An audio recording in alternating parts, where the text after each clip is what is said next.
pakai bang. Yang lain? Yang lain lebih Ini magnetnya bang di dalam magnetnya.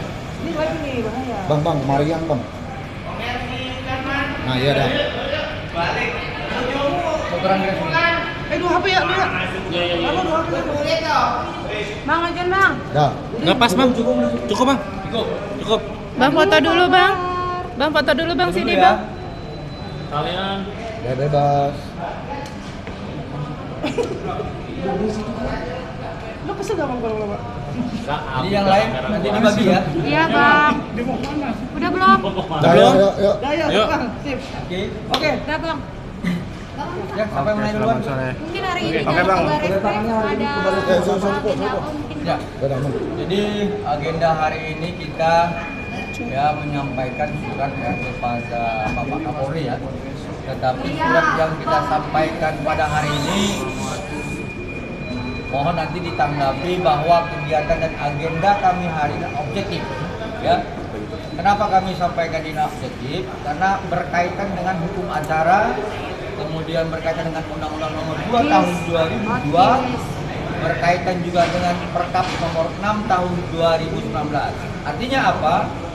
Bahwa terkait laporan kami Dr. Reja dengan nomor 7355 yang kami anggap harus ada lebih dari 2 tersangka, dan sampai dengan sekarang terkait pembunuhan ya petunjuk jaksa kami anggap penyidik dari Dirsyber Polda Metro Jaya belum memanggil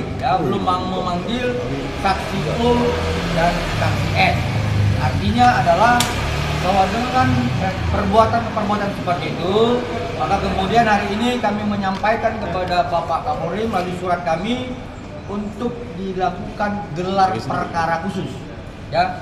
Itu berkaitan dengan Perkap nomor 6 tahun 2019 di pasal 33 ya, kaitannya dengan satu, kami ingin mempertanyakan di gelar perkara khusus itu kendala apa ya yang dialami oleh penyidik ya, sehingga kemudian tidak memanggil saksi S dan saksi U ya. Jadi jangan nanti dugaan kami terbukti adanya ya pihak-pihak lain menghalang-halangi penyidikan.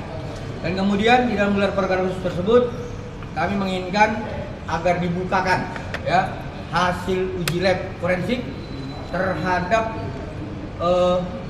handphone yang sudah disita ya, terkait handphone dari inisial O, inisial S, dan inisial SM dan IM, karena kami yakin dan percaya dari 4 peristiwa ini ada kaitannya, sehingga dugaan kami dari awal tidak boleh 2 tersangka. Seperti itu. Ada lagi? Oke, Bang, ini kan udah sebentar lagi kan udah tinggal tanggal 2 ya, Bang. Abang nggak bisa bilang ini ada sesuatu yang memang entah dipersulit bahasanya, entah ada diperhambat. Ya diperhambat segala macam gitu, Bang. Nah justru itulah kami hari ini menyampaikan surat kepada Bapak Kapolri, karena dugaan kami adalah adanya perbuatan ya menghalang-halangi penyidikan ya, obstruction of justice. Artinya dari awal kami sudah sampaikan bahwa inisial O dan inisial S ini harus dipanggil kembali untuk dimintai keterangan terkait ya, pengaduan klien kami tertanggal 1 Desember 2024 dan laporan polisi klien kami tertanggal 3 Desember 2024. Tetapi saksi inisial O ini dan inisial S belum dipanggil sampai sekarang. Maka kemudian kami menginginkan adanya gelar perkara khusus untuk kita buka apakah memang dugaan kami adanya penghalang-halangan penyidikan benar atau tidak, seperti itu. Bapak ada menggandeng para pengusaha skincare yang pernah diperas oleh MM untuk bersatu nih Pak, seperti itu atau seperti itu Pak?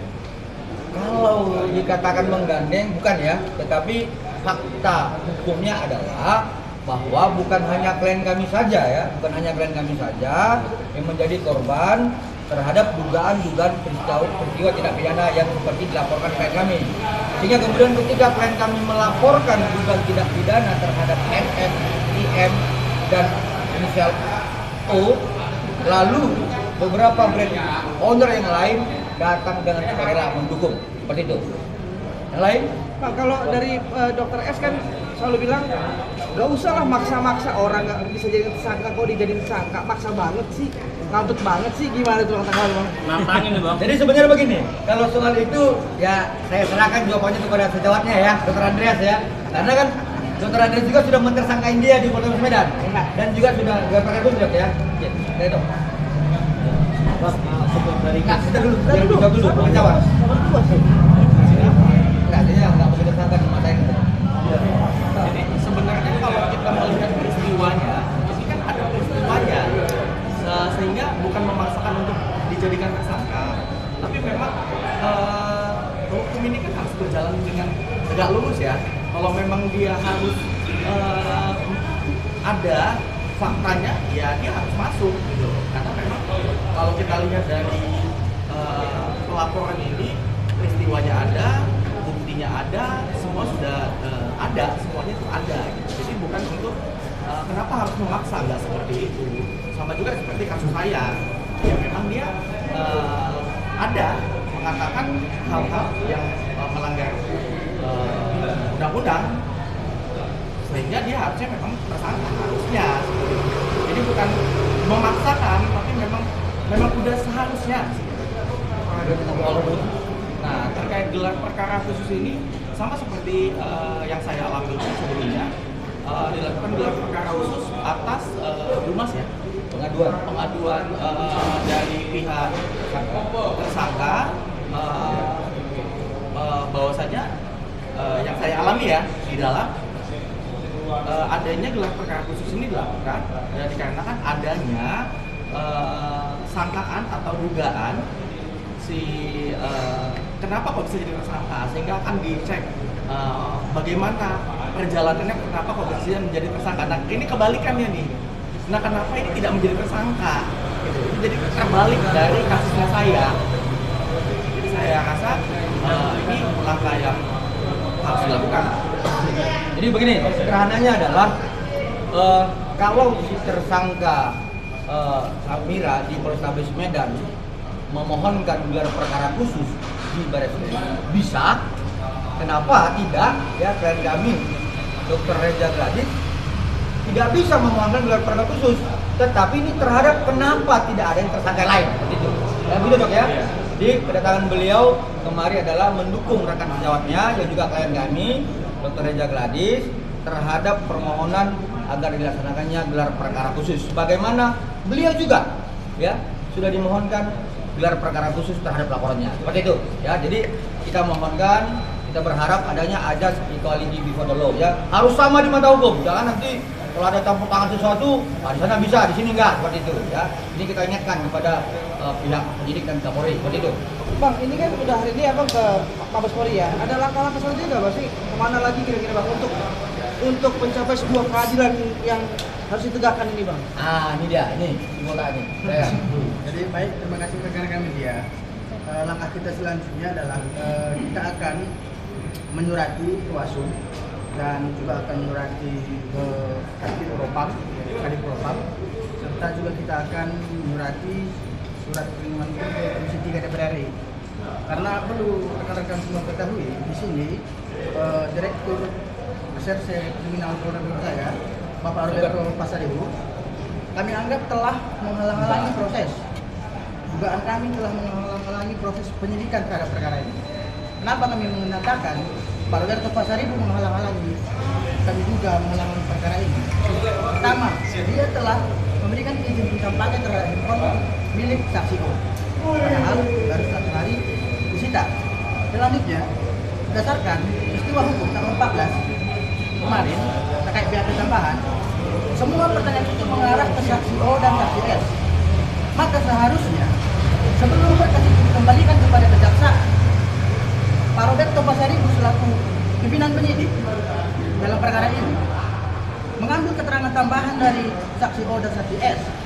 Baru setelah itu dikembalikan berkas kepada kejaksaan atau tapi faktanya kita lihat tidak ada panggilan tersebut, tidak ada keterangan tambahan tersebut, tapi berkas sudah dikembalikan kepada penuntut umum.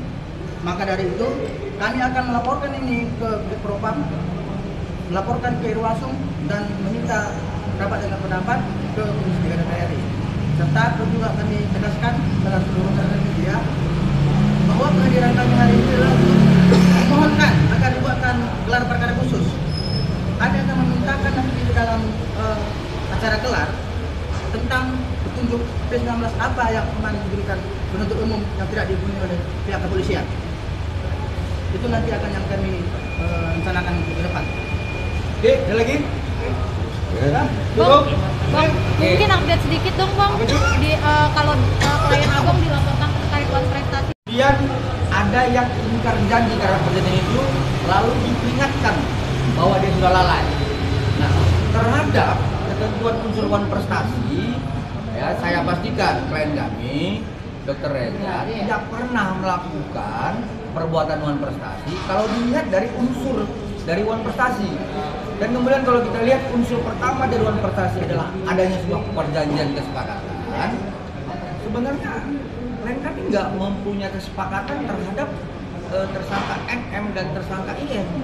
Yang ada adalah dia memberikan sesuatu dalam tekanan seperti itu ya. Jadi kami anggap bahwa tidak terpenuhinya wan prestasi itu, apalagi adanya sebuah kesepakatan yang disampaikan kuasa hukumnya tersangka NM seperti itu. Bang, ini kan klien abang dilaporkan dua pasal yang berbeda ya bang. Ada yang buat rekaman suara sama juga ada uang prestasi. Mungkin Reza Gladysnya gimana sih bang tanggapannya? Santai ya. Jadi kan gini, yang pasti adalah setiap warga negara berhak untuk melaporkan ya, bahwa dia menjadi korban atau kerugian seperti itu. Tetapi kita juga kan melihat apakah unsur itu dapat terpenuhi atau tidak. Tapi secara hukum normatif, ya, saya itu disampaikan kepada rekan media. Saya salah satu penganut hukum Kelsen yang hukum positif ya. Kalau saya tidak lihat ada unsurnya yang terpenuhi, saya tidak khawatir. Dan klien kami juga tidak khawatir. Karena peristiwa-peristiwa itu bukan seperti yang dituduhkan oleh si tersangka NL. Seperti itu. Mungkin udah ada panggilan belum sih bang terkait laporan yang rekaman suara itu kan udah lebih dulu diajukan ya bang di Polda Metro Jaya. Sampai sekarang klien kami belum memberitahu kepada kami sudah adanya panggilan belum. Berarti menurut abang laporannya ini nggak ada unsur-unsur buat klien abang gitu bang ya? Nggak ada unsur-unsur? Nggak didasari hukum ya bang? Yang pasti kalau kita dalam hukum pidana, kita harus melihat ya unsurnya itu ada atau tidak ada, lemah atau kuat seperti itu. Tapi kan biasa juga unsur itu yang lemah juga dibatin, yang nggak ada diadain, biasa seperti itu. Makanya kemudian tentang persoalan itu nanti akan diperdebatkan dalam persidangan. Tapi kalau kita melihat tetap unsur itu nggak ada, jadi lemah. Untuk Dr. Reza Gladysnya sendiri udah siap bang kalau misalkan ada pemanggilan, ada pemeriksaan dan lain-lain mungkin Sudah siap ya, klien kita sangat siap untuk menghadapi apapun yang dituduhkan kepada dia. Lagi? Sip. Sip? Thank you bang. Cukup ya?